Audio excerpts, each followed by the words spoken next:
And welcome to Maple Leafs Man Advantage. I am Hawkeye, and we're going beyond now the 1972-73 season.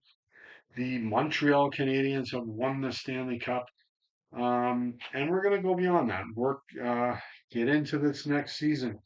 And a big thing happened with the Toronto Maple Leafs, um, and we're going to talk about that in this particular video. Now, looking at the Leafs after the 1972-73 season, there are some big questions aimed towards the Leafs here. Uh, they might need some goaltending. Although my team would still have Bernie Perron.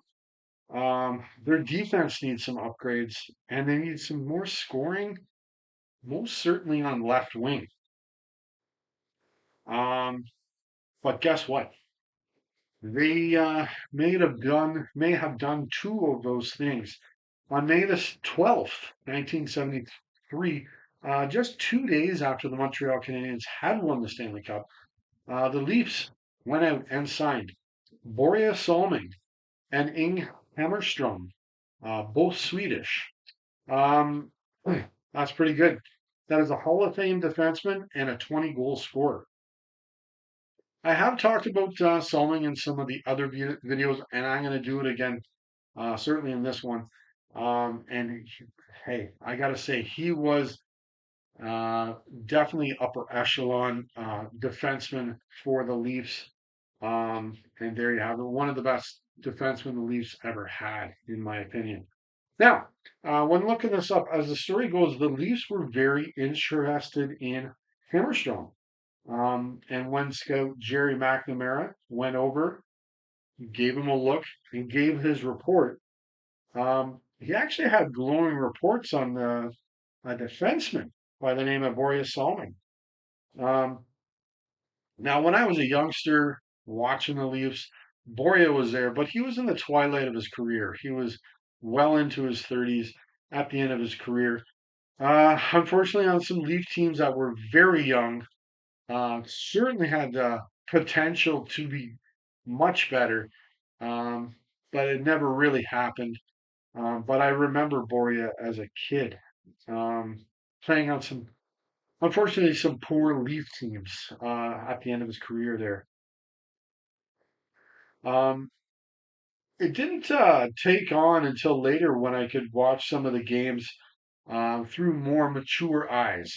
Not certainly as a 7 or an 8-year-old, where I could understand the skill that this man had on defense. Um, and certainly one thing he did was pave the way for other Swedish hockey players after him, um, giving that North American general managers um, at the time were, I'm sure, extremely apprehensive about signing a Swedish hockey player, bringing him overseas, putting him on the team, and expecting him to perform in a league that may be much more violent than the Swedish hockey leagues that they were accustomed to.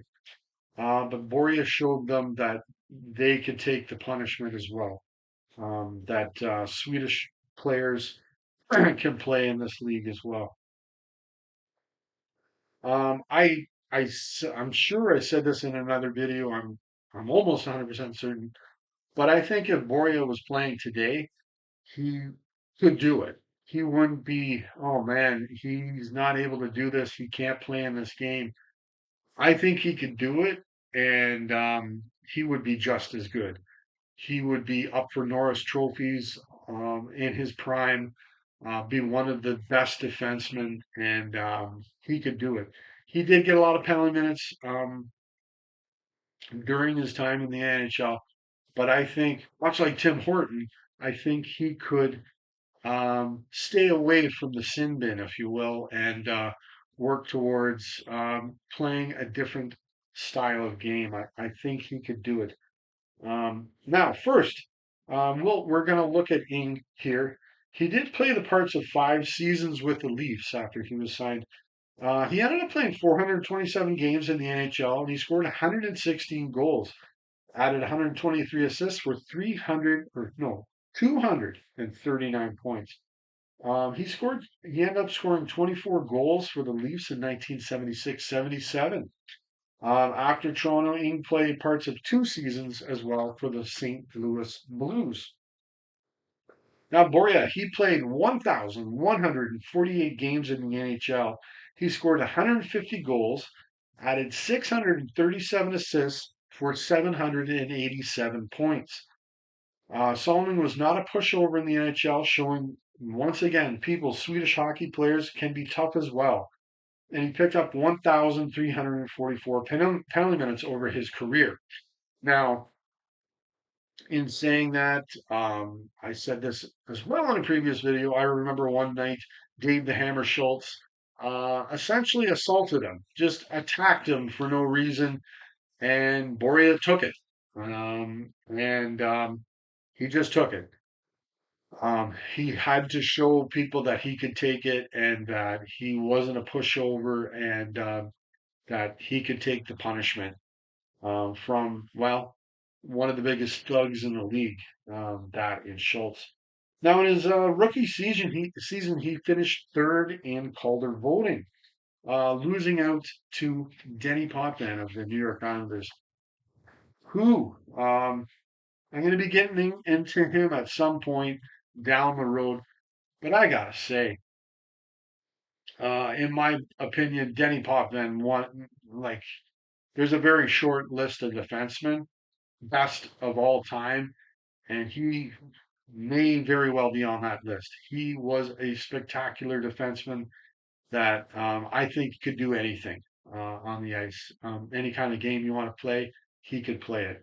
But anyways, Borje, unfortunately, he never did the Norris, never did win the Norris as the top defenseman, but he finished second in voting for the Norris for the 1979-80 season, losing out to Larry Robinson of the Montreal Canadiens, yet another spectacular defenseman. He's losing out to the cream of the crop here.